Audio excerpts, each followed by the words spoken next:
Nah, kalau kita punya sistem persamaan linear 3 variabel seperti ini. Nah, ini kita punya 3 bidang nih.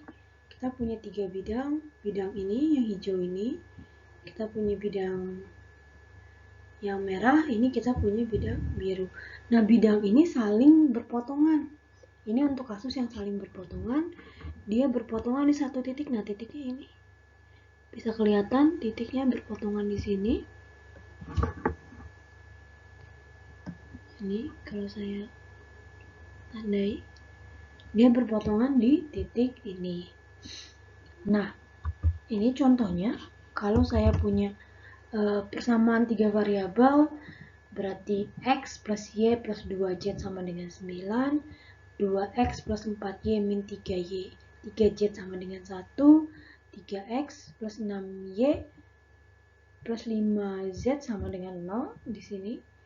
Ini akan berpotongan di satu titik.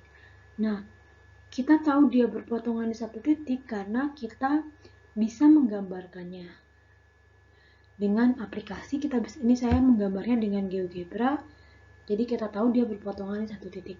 Tapi dari melihat matriksnya saja seperti ini, saya tidak bisa tahu kalau misalkan saya tidak melakukan apa-apa dengan matriks ini. Saya hanya melihat matriks koefisien, hanya melihat matriks augmentifnya seperti ini. Saya tidak tahu tentang ketunggalan solusi ini kalau tidak menggambarkannya. Maka nanti dibutuhkan metode selanjutnya. Nah, kasus kedua adalah seperti ini. Ini ada bidang, bidang yang biru muda ini sejajar dengan bidang yang merah. Dia sejajar, walaupun dia memotong bidang yang ini yang abu-abu, yang merah juga memotong bidang yang abu-abu, karena ini sejajar, tidak ada perpotongan antara bidang yang biru muda ini dengan bidang yang merah, sehingga tidak ada solusi, tidak ada titik yang merupakan perpotongan antara ketiga bidang ini. Ini contohnya, kita bisa lihat ini 1129, 1120. Ini yang baris ketiga.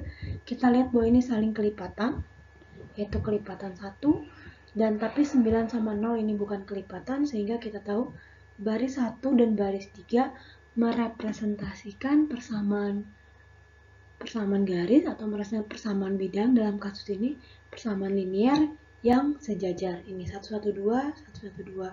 Kalau misalkan nanti hanya 224 juga dia sejajar kalau ininya tidak kelipatan juga.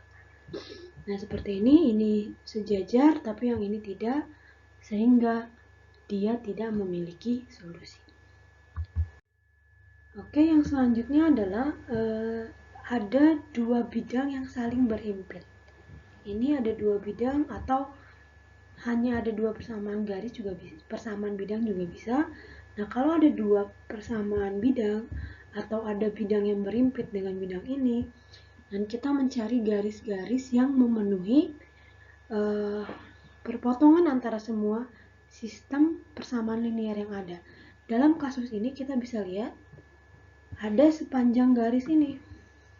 Solusinya adalah sepanjang garis ini. Ini kalau kita tarik garis ke sini, ini nih perpotongan. Oke, nah ini maaf tidak lurus, tapi perpotongan ini, garis ini, potongan garis ini, dia merupakan solusi dari sistem persamaan linear ini. Oke, garis yang ini nih, yang merupakan perpotongan. Ini terus sampai ke sini, ini juga terus ke sana. Sehingga ada tak hingga banyak solusi dia sepanjang garis perpotongan bidang. Nah, contohnya seperti apa? Ini contohnya, ini contoh pertama. Kalau kita punya 112, ini 24 min 3, 9, 4, 8. Oh, ini maksudnya 48 min 6. Oke, nah ini kita punya dua bidang yang berimpit ini. Karena secara augmented matrix semuanya berimpit 2, 4, min 3, 1 dikalikan 2, 4, 8, min 6, 2. Ini dia berimpit. Ini dua garis ini, dua persamaan linear ini berimpit. Baris kedua dan baris ketiga. Tapi baris pertama tidak, jadi sehingga perpotongannya ada di sepanjang garis. Atau kalau kita punya dua bidang saja seperti ini. Oke, maka solusinya sepanjang garis. Contoh selanjutnya adalah semua bidang berimpit ini, semua bidang berimpit di bidang yang biru ini, semua bidang berimpit, sehingga kalau tadi solusinya sepanjang garis, ini solusinya sepanjang bidang karena semuanya berimpit, semuanya memenuhi. Contohnya seperti ini, 1129, kalau kita kalikan setengah jadi setengah, 1, 9/2. Kalau kita kalikan ini menjadi min 2, jadi min 2, min 2, min 4, min 18. Sehingga 3 baris ini saling kelipatan, sehingga 3 bidangnya berimpit, sehingga solusinya seluas bidang, sehingga banyaknya solusi. Oke, bisa saya simpulkan sama seperti kesimpulan yang di sistem linear 2 variabel tadi. Kalau misalkan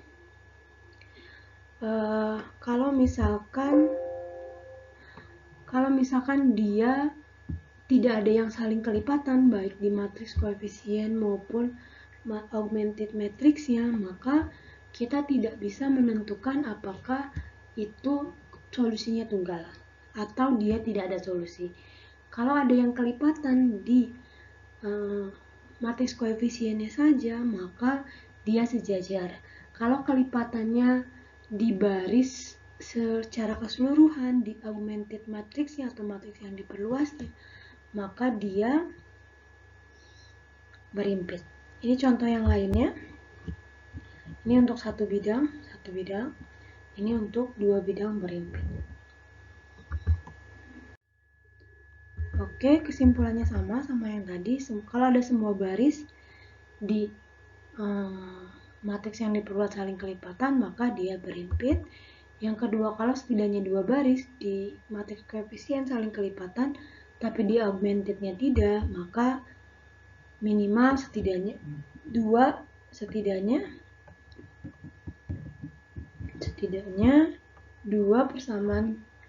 persamaan bidang, persamaan garis sejajar, maka tidak ada solusi. Lalu kesimpulan juga sama, tidak bisa mengatakan ketunggalan tentang solusi.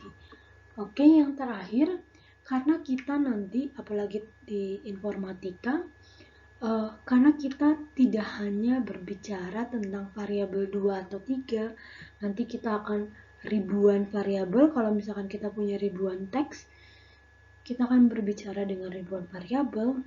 Maka kalau misalkan kita diharuskan menggambarkan di koordinat kartesius seperti tadi, mau itu menggambar secara vektor ataupun menggambar secara yang tadi, yang baris, secara garis yang seperti tadi, maka tidak lagi efektif cara menggambar itu. Maka dibutuhkanlah kita mengerti matriksnya. Nah, tapi kalau misalkan hanya melihat saja, kita bisa menentukan sesuatu, apakah sejajar atau berimpit, tapi kita tidak bisa menentukan solusinya tunggal atau tidak.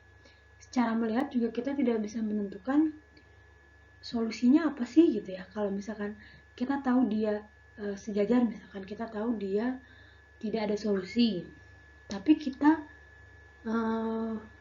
atau yang berimpit, kita tahu dia tidak ada solusi sehingga, tapi kita belum bisa menyatakannya dalam persamaan parametrik kalau harus melihat saja. Nah, ketunggalan solusi juga kita tidak bisa melihatnya langsung, maka nanti dibutuhkan metode-metode untuk mencari solusi apa yang memenuhi. Sekian dulu pertemuan hari ini. Semoga dapat dipahami. Kalau misalkan tidak paham, jangan sungkan-sungkan bertanya, baik di kolom komentar atau bertanya di kontak saya. Silakan tanya saja. Oke, terima kasih.